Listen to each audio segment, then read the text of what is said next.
Technological भी कोई कमी आती है तो उसको ठीक करना चाहिए, लेकिन ये कल्पना ही गलत है। अगर ये नेगेटिविटी लेकर के हम चलेंगे तो हम देश का कोई भला नहीं कर सकते हैं। रुपए कार्ड, अभी अरुण जी बता रहे थे, इस देश में जनधन अकाउंट के साथ 21 करोड़ लोगों को रुपए कार्ड दिए हैं, और आपको अंदाज नहीं है इसका ताकत क्या होती है। आमतौर पर जेब में ये कार्ड होना ये बड़ा प्रेस्टिजियस बन गया एक वर्ग के लिए।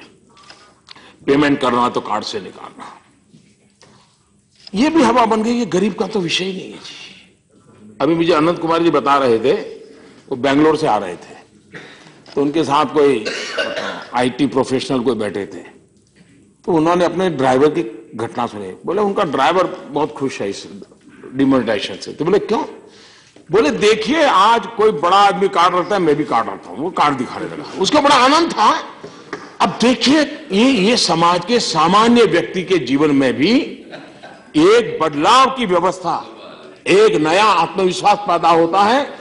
जिसके घर में एक साइकिल भी नहीं आती है ना, उस खुशी से सामान नहीं पता है, मोटरसाइकिल आ जाती है। जिसके पास स्कूटर हो, अगर कार छोटी सी लाता है, पुरानी भी लाता है, वो गर्व करता है। हमने समाज के छोटे छोटे लोगों के जो एस्पिरेशंस हैं, उस एस्पिरेशंस को पूरा करने की दिशा में हमारा प्रयास होना चाहिए। और उसे डायरेक्ट बेनिफिट ट्रांसफर, कितना बड़ा फायदा हुआ है। मैंने उस सदन में विस्तार से कहा है, डायरेक्ट बेनिफिट ट्रांसफर के द्वारा करीब करीब 50,000 करोड़ रुपया जो कभी लीकेज होते थे और हर वर्ष होते थे, अब तक बचा पाए, और आगे पता नहीं कितने बच पाएंगे। डायरेक्ट बेनिफिट स्कॉलरशिप जैसे में एक ही व्यक्ति 6 जगह से लेता है।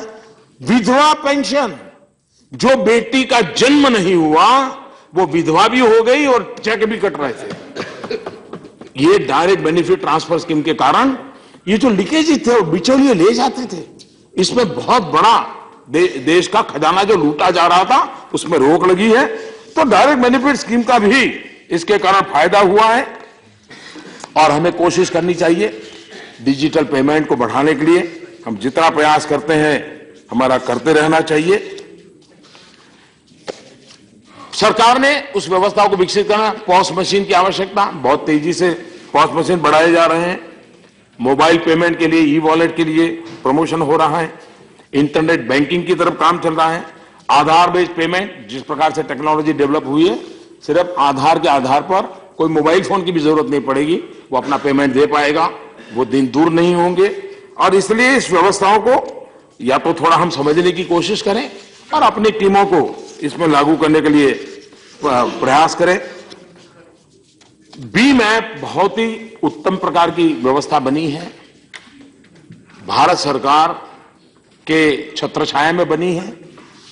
और अगर बीम ऐप को जितना पॉपुलर करेंगे तो कोई व्यापारी या कोई बाहर की एजेंसी को कोई लेना देना नहीं होगा। सीधा सीधा एक एनेबल प्लेटफॉर्म है जिसका लाभ लोग ले सकते हैं। हमने इसको करना चाहिए। अब देखिए, ड्राइवर जो हाईवे पर जाता है, हम जानते हैं कि व्हीकल रुकने के कारण कितना खर्चा हमारे पेट्रोल डीजल का होता है। 8 नवंबर के बाद उस पर भी बल थोड़ा दिया गया कि भाई ड्राइवर एक टोल टैक्स पर गाड़ियां अपना टैक्स देने में टेक्नोलॉजी का उपयोग करें। और रेडियो फ्रीक्वेंसी आइडेंटिफिकेशन RFID के जरिए, पहले इक्के दुक्के लोगों के पास वो व्यवस्था थी। इतने कम समय में आज करीब करीब 20% ट्रैफिक ये RFID के द्वारा पेमेंट करता है। कार आती है, सीधा उसका रजिस्ट्रेशन हो जाता है, बैंक में डिलीवर हो जाता है, उसको रुकना नहीं पड़ता, चढ़ी जाती है। ये अगर बढ़ेगा देश का कितना पेट्रोल बचेगा। और हमारे देश में टोल टैक्स पर यह स्थिति बनी है। उसी प्रकार से पेट्रोल पंप पर करीब करीब 29% 30% लोग आज डिजिटल करेंसी से काम करना शुरू कर दिए हैं। हमने चंद्रबाबू नायडू जी के नेतृत्व में कमेटी बनाई, उसका अंतरिम रिपोर्ट आया है, उसका अध्ययन हो रहा है, फाइनल रिपोर्ट उनका आने वाला है। लेकिन हम बदलाव के लिए तैयारी करें। और मुझे लगता है कि एक विषय बैंकिंग सिस्टम,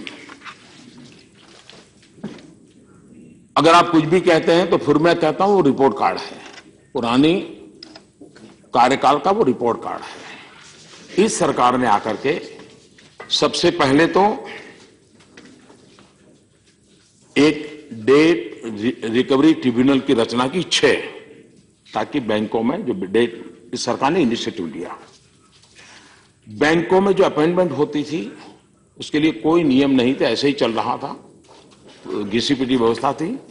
इस सरकार ने बैंक बोर्ड ब्यूरो बनाया, इंडिपेंडेंट एजेंसी है, वही रिक्रूटमेंट करती है, उसके चेयरमैन, मैनेजिंग डायरेक्टर, उसके डायरेक्टर वगैरह। बैंकिंग व्यवस्था को प्रोफेशनलिज्म लाने का हमने प्रयास किया है।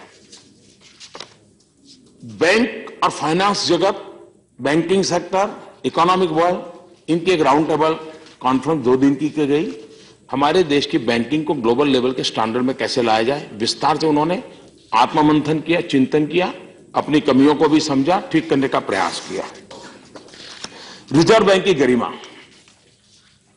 मैं समझता हूं कि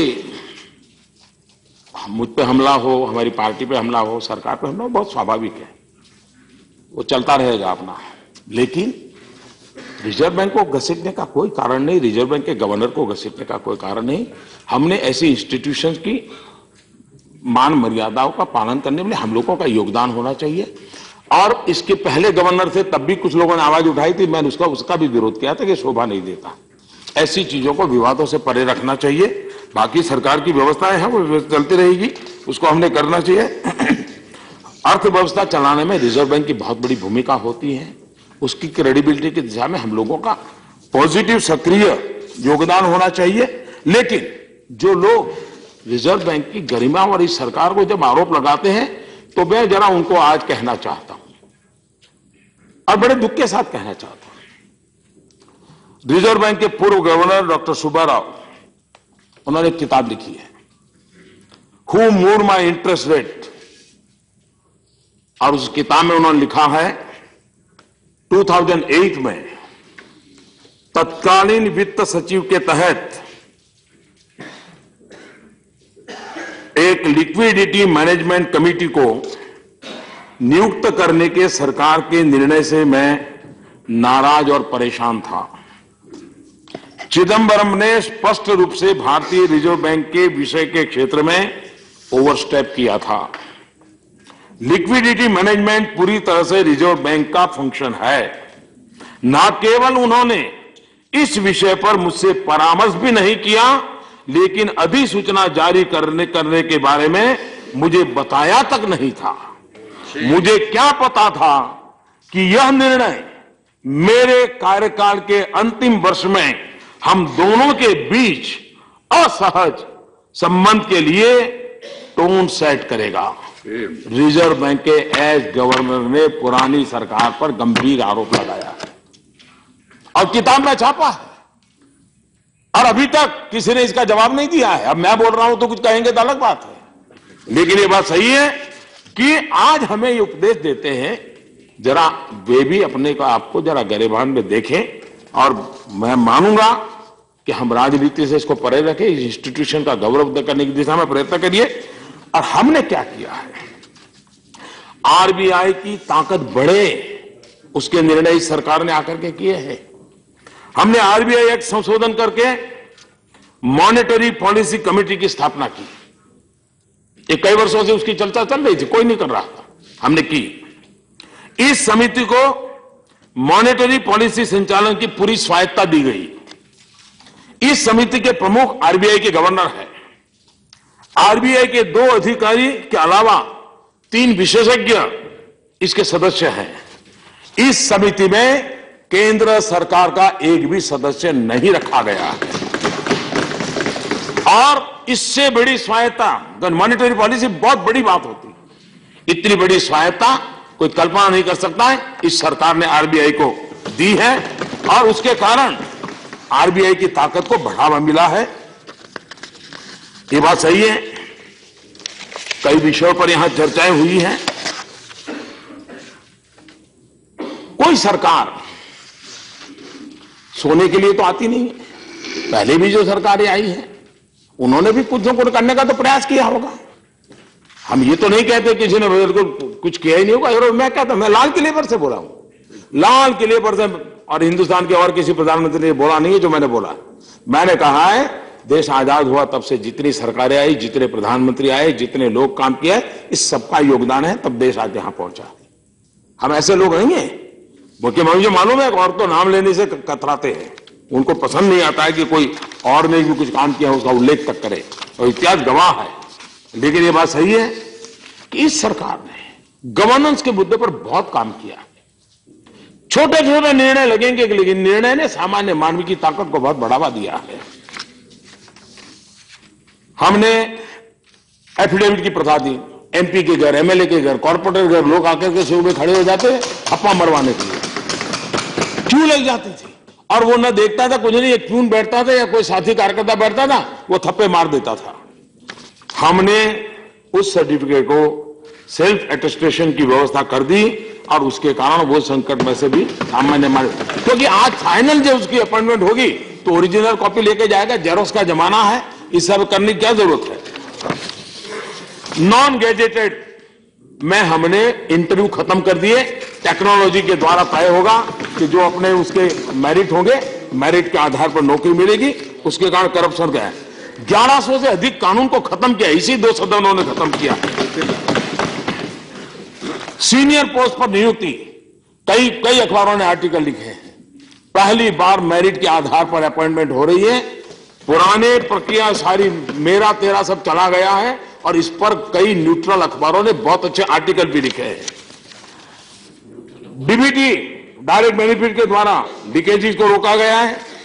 पहले कंपनी रजिस्टर करनी होती तो 24 घंटे, 7-7, 15-15 दिन, 2-2 महीने लगते थे।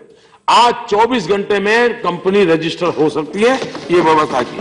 पहले पासपोर्ट पाने में महीने लग जाते थे, आज पासपोर्ट 1 हफ्ते के भीतर देने की व्यवस्था की है। और अब पोस्टल में जो हेड ऑफिस है उसको भी पासपोर्ट ऑफिस में कन्वर्ट करने की दिशा में हम लोग काम कर रहे हैं, और उसका भी लाभ सामान्य मानवी को मिलने वाला है, और उस दिशा में हमारा प्रयास है।